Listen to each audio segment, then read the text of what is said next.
Tidbits from TNT, Sunday, September 22, 2024.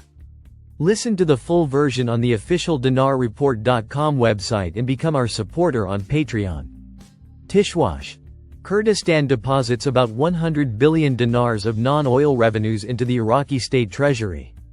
The Ministry of Finance and Economy in the Kurdistan region announced on Sunday the deposit of an amount of money amounting to about 100 billion dinars in financial revenues for non-oil revenues for last May. The ministry said in a statement today that it deposited an amount of 91 billion, 151 million, and 784,000 Iraqi dinars to the federal government as the federal treasury's share of the non-oil revenues of the Kurdistan region for the month of May of this year. Tishwash. Yet another article about removing the 3 zeros? What does it mean to reduce dependence on the dollar and remove zeros from the dinar? Countries remove zeros from their currency to revalue the national currency and simplify financial transactions. This is done by removing a specific number of zeros from the nominal value of the currency, making it appear less inflationary and more stable. This is how the governor of the Central Bank of Iraq, Ali al-Alak, summarized the issue. Al-Alak confirmed yesterday the reduction of reliance on the US dollar in commercial transactions, adding that the project to delete zeros in Iraq is subject to continuous review and study at the bank.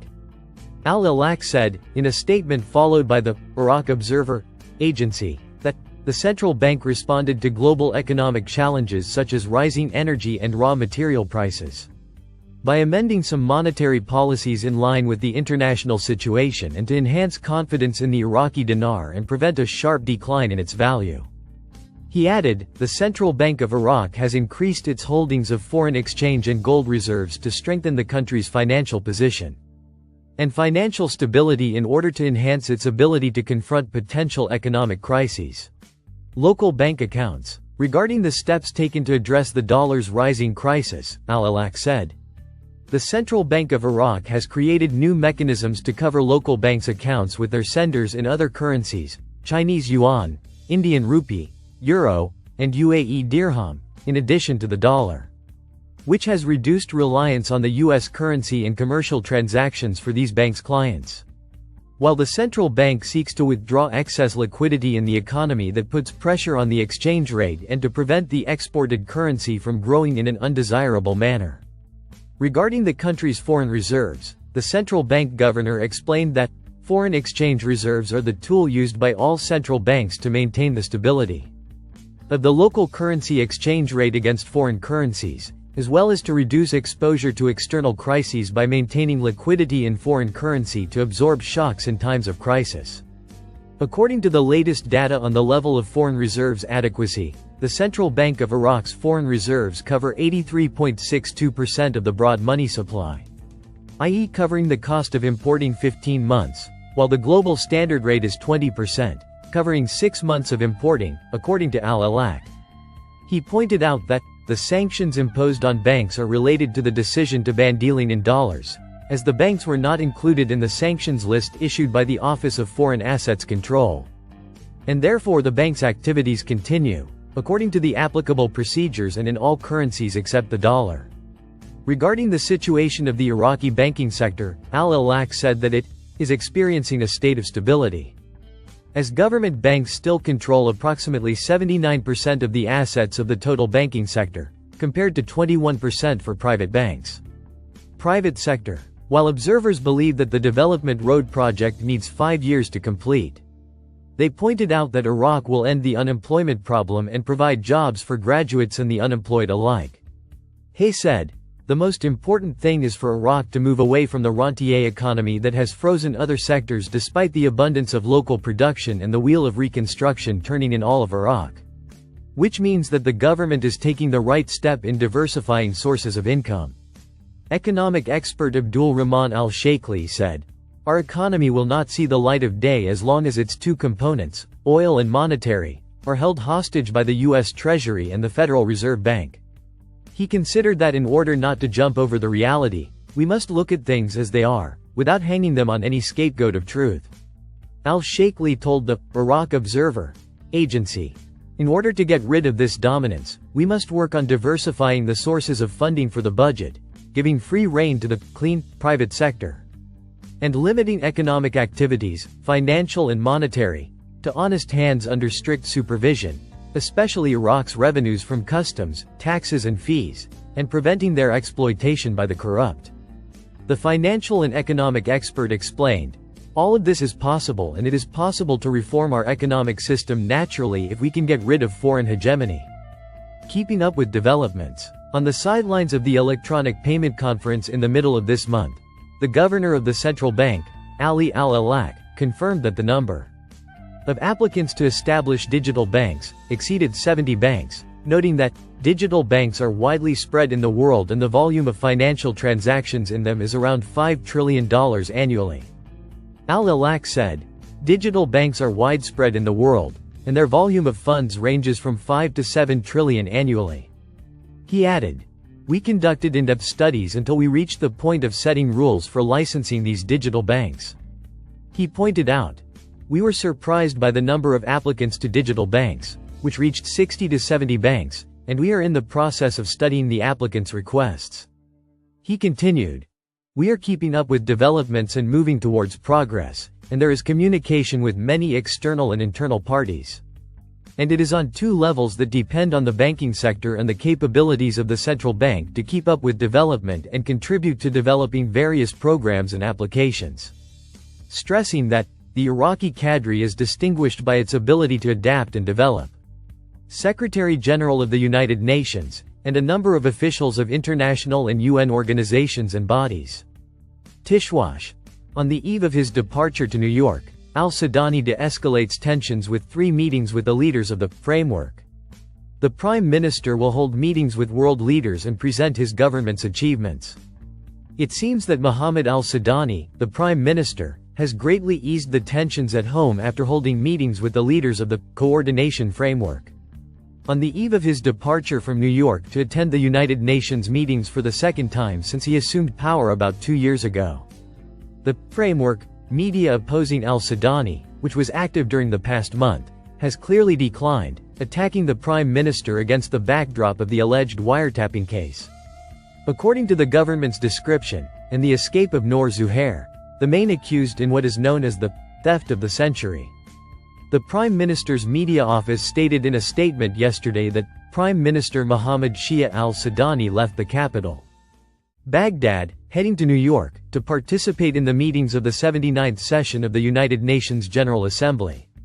The media office stated in an earlier statement, the day before yesterday, that the Prime Minister will deliver Iraq's speech before the General Assembly, and will also deliver a speech at the future summit, in which many heads of state and presidents participate, and which is concerned with enhancing cooperation, confronting challenges, and affirming commitments.